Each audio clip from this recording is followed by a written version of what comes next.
ఏం లేదండి, గతంలో మీకు ఆ డాక్టర్ అమ్మ సంగతి చెబితే ఆడపిల్ల కదా మెల్లగా సాగనంపుదామన్నారు.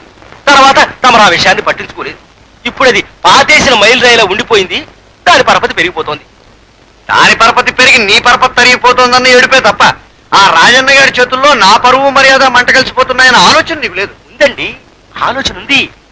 ఆ ఆలోచన ప్రకారం ముందడుగు వేస్తే అటు డాక్టర్ అమ్మ రోగం కుదురుతుంది, ఇటు రాజన్న గారి శరీరం వదిలిపోతుంది. ఏమిటయ్యా నువ్వు చెప్పే మహత్తరమైన ఆలోచన? చెప్తాను.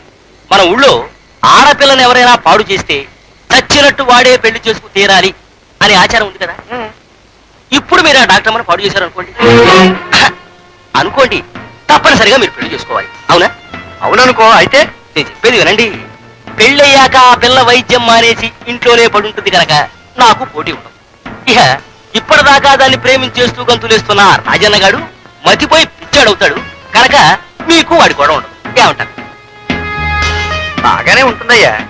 అయినా మేము పెళ్లి చేసుకున్న ధర్మపత్ని ఉండగా మళ్ళీ పెళ్లి బాగుండదయ్యా. అయ్యా, ఇప్పటికే తమరు చాలా పొరపాటు చేశారు.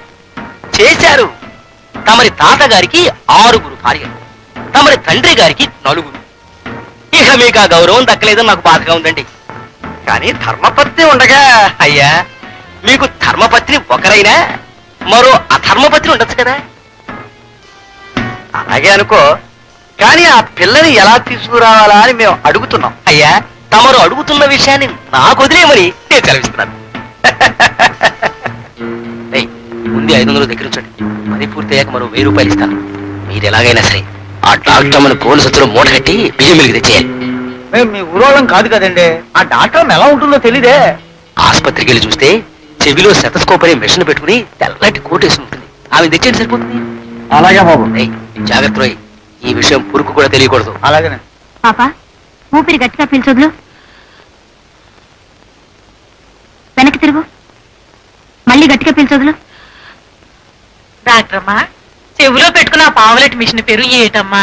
దాన్ని స్టెతస్కోప్ అంటారు. ఏం కోపు? స్టెత్కోపా? కాదు, స్టెతస్కోప్. దాంతో పరీక్షిస్తే జ్వరం గురించి తెలుస్తుంది. పాప లోపలికి నడు. నేను పాపను పరీక్షించాలి, మీరు రాకూడదు. ఇక్కడే కూర్చోండి. ఇది చెవిలో పెట్టుకుంటే జ్వరం గురించి తెలుస్తుందా? ఇట్లాంటి మిషన్లు ఉన్నాయి కనుకే ఇంగ్లీషులో వైద్యం మంచిదంటారు. మా ఆయన దగ్గర ఉన్నాయి కలవాలు పత్రాలును. ఈ చెవిలో పెట్టుకుని ఈ కోట్ వేసుకుంటే అచ్చంగా నేను ఇంగ్లీష్ డాక్టర్ అమ్మలాగే ఉంటాను.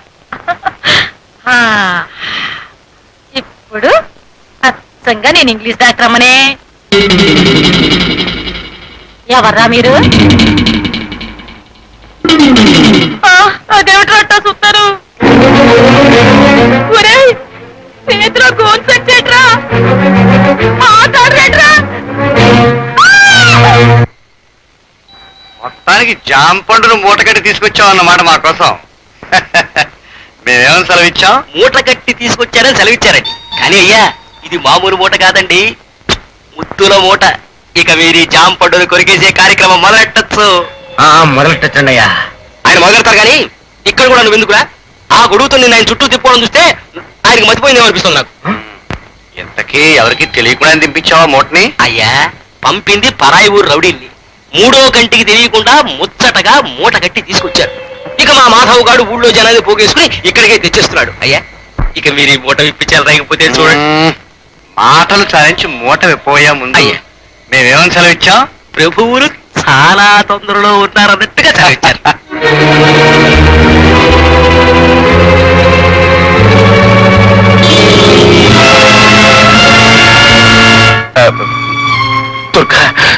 నువ్వా?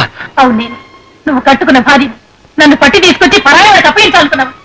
నువ్వు మొగుడువేనా? అది కాదు దుర్గా, పొరపాట్ల. అన్నం పుణ్యం నిన్న డాక్టరమ్మని ఈ పశువుకిచ్చి బలి చేయాలనుకున్నావు. కానీ ఆ భగవంతుడు నీకు బుద్ధి చెప్పడానికి నీ పిల్లలను నన్ను ఇక్కడ తీసుకొచ్చేటట్టు చేశాడు రా.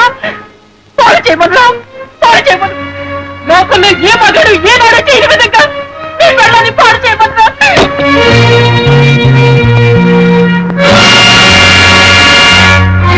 చూడండి జమీందారు బాబుని, ఆ మనిషిని చూస్తేనే తెలుస్తోంది లోపల ఉన్న ఆడదాన్ని భోజనం చేశారని.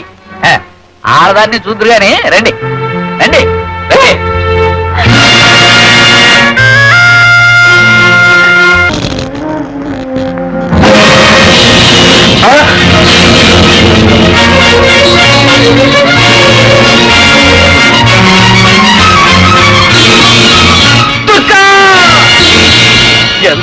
చేసావు దుర్గా